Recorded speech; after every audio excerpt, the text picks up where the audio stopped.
What's going on? Brian Fly Mentor back with another video. All right, it's summertime, so we're gonna run these high density altitude takeoff videos all summer. All right, so we got a good video here today. I like the fact that you're gonna see two pilots in this airplane and their awesome use of crew resource management. All right, to make sure that they're safe and to make sure that they're going to get this airplane airborne. So I love the dialogue going back and forth and how they're talking to each other and bouncing ideas off of one another. All right, brainstorming together, right, and just using everything at their fingertips in order to have a successful flight. Okay, so you're going to see some of that here in this video. Again, I believe the elevation at this airport is about 4,300 feet. So they're already at a high elevation. It's a hot day out, okay? Middle of the day, it's hot, high elevation, and they're in a, looks like a desert, mountainous, canyonous type of environment, right? So, man, you throw in all that, like we're stacking up a lot of these factors against ourselves, okay? So, let's see how well they handle this situation. All right. Oh, so they're full fuel too. All right. Got a long runway here, so but I'm still going to use all of it. Alrighty. I'm going to after the line right here. So they're heavy. 15, 15. You good to go? Wind coming off the right.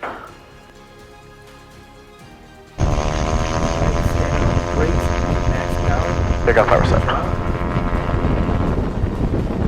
Engine instruments all the green. Hey, traffic up 53, 10 to the south at 6.7. We're going to be making the northwest transition around the airspace. Page. There's 40. Airspeed's alive 50. Yeah, it's so much lower, it's crazy. He's already noticing something's going wrong. Well, not going wrong, but 60. Stay on the ground. Plane is not acting like it should. Said he's staying on the ground. There's 70, we're going to wait till 75. Wait for 75. So wait for 75 knots when they normally take off at 60.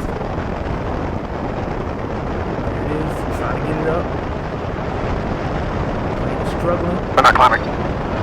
He says they're not climbing. Chops the power, puts it back on the ground.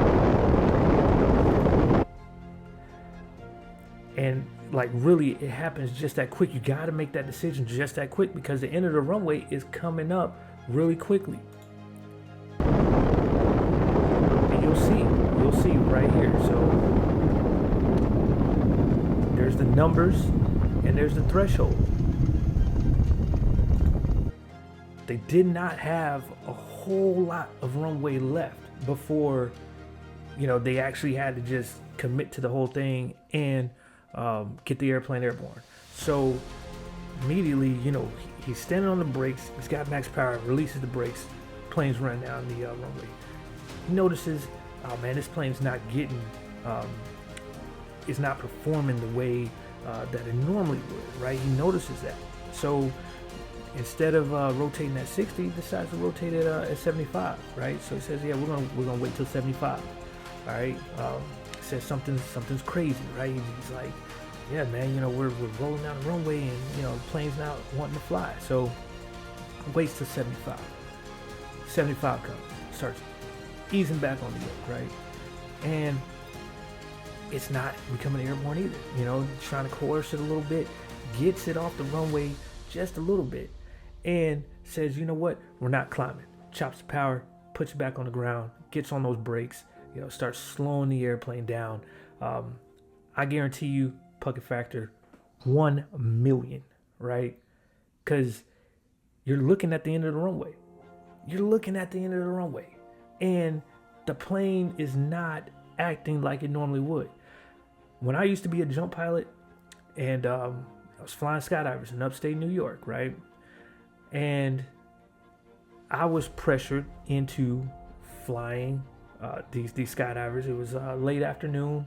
I just flown the plane back from maintenance, so the plane was full of fuel, and the owner of the skydiving school wanted me to take up a load of I believe it was 4 jumpers.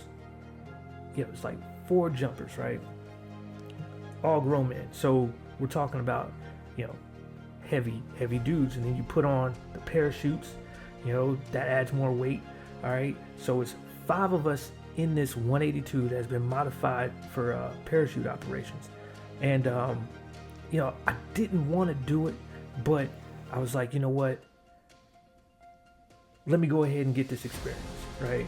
And let me go ahead and do this, right? Even though I didn't feel comfortable, but I was pressured into doing it. And this is back in my young pilot days. I probably had like maybe 300 some odd hours total, and I was time building to get my hours up. So I was like, all right, yeah, I'm gonna do it. Get on the end of the runway.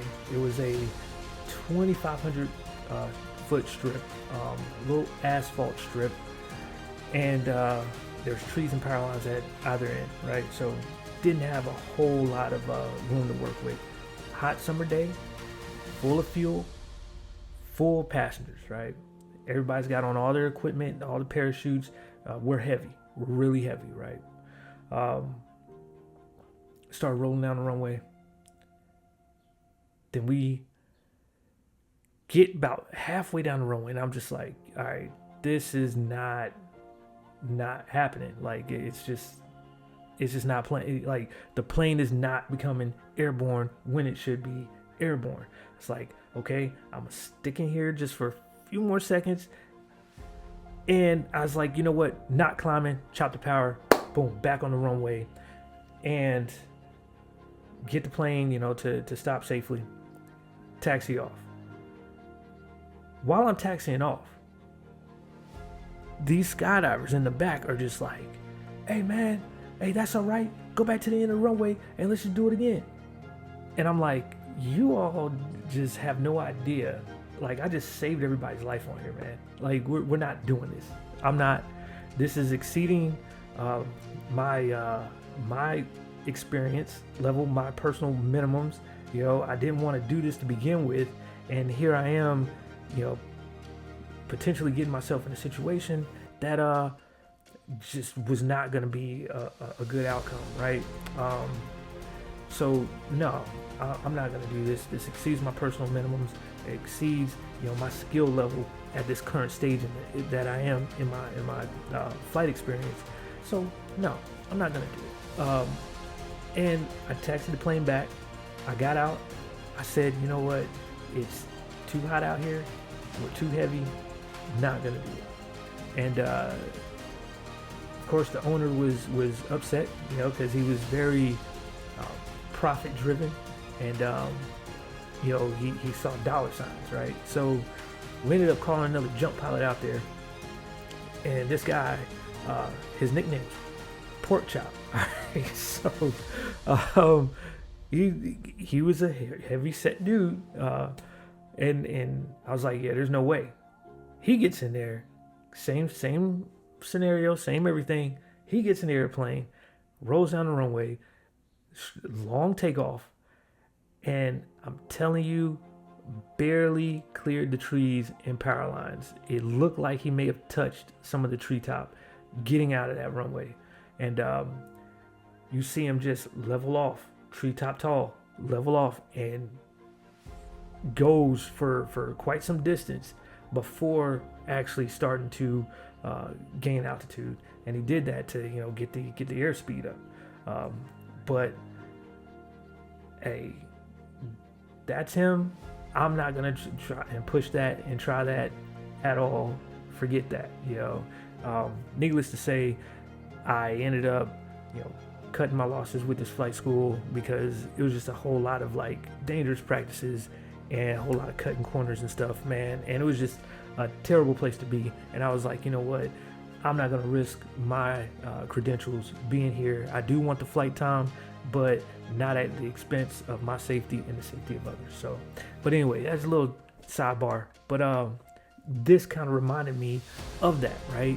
Where get down to the end of the runway and you're just like, nah, man, this isn't going to work. And then it puts it back down. Very good job. Fuck, dude. Aero 331 Tango, abort and takeoff. F, man. Oh, I take the runway Alpha 5. yo, I'm telling you, fucking factors a million, man, when you're getting down to the runway. And Alpha 3. So attempt number 2. 0. Takes a lot of courage after aborting a takeoff like that to taxi back and try We're fine, again. we're fine. Alright. A lot of courage to do something like that. So they're airborne.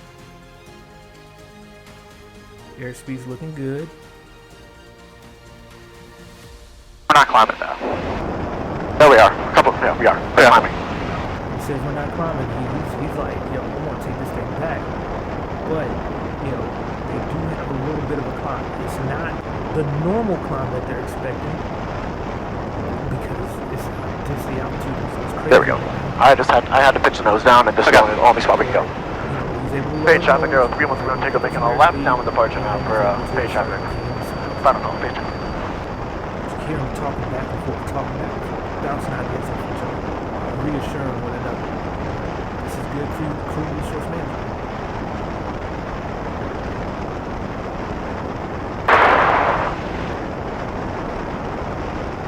$90 knots. It's finally achieved.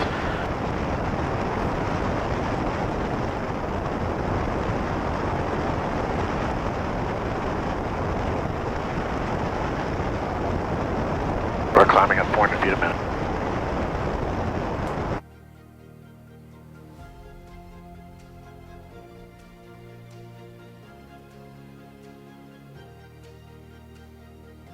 Your favor, I need to reduce my load a bit. It's a little bumpy. You see him getting bumped around. It's I'm just hot. waiting for airspeed to come down, which it is, Plane is which is not good. loving life right now. I can tell you that much. The plane is just We're flat struggling and getting to- airspeed. struggling. Ready, heading. Do you want to circle the airport again? Do a low, like, flyby above climbing? I'm just seeing if this is holding for now, Okay. which it is. So I just needed it to start climbing at 300 feet a minute, and I need to see the airspeed stay, and it is, so we're good. We can circle it though if you feel comfortable with that. I would rather get up to altitude, just sort of staying over the airport, just in case. Because there's nothing ahead of us. Land. You can at least land and get out and try again another day. So they're opting to go back over to the airport and circle for a little bit. And I believe they ended up just making the flight. Well, Alright, sir. love you, bud. Love you too. Glad we did that. Great learning experience for both these pilots. And excellent use of the crew resource management and just working together as a team and to get the airplane up in the air safely and get on to your destination. So hey, if you like my story time, me telling you about my time as a jump pilot and one of the instances I had to abort a takeoff because of density altitude, if you like stuff like that, hey, you want me to create some videos on that? I got plenty of stories for you. All right, so yeah, let me know if you like that, and I'll definitely start doing some videos on stuff like that. But as always, make sure you like, comment, subscribe to the channel, and I will catch you on the next one.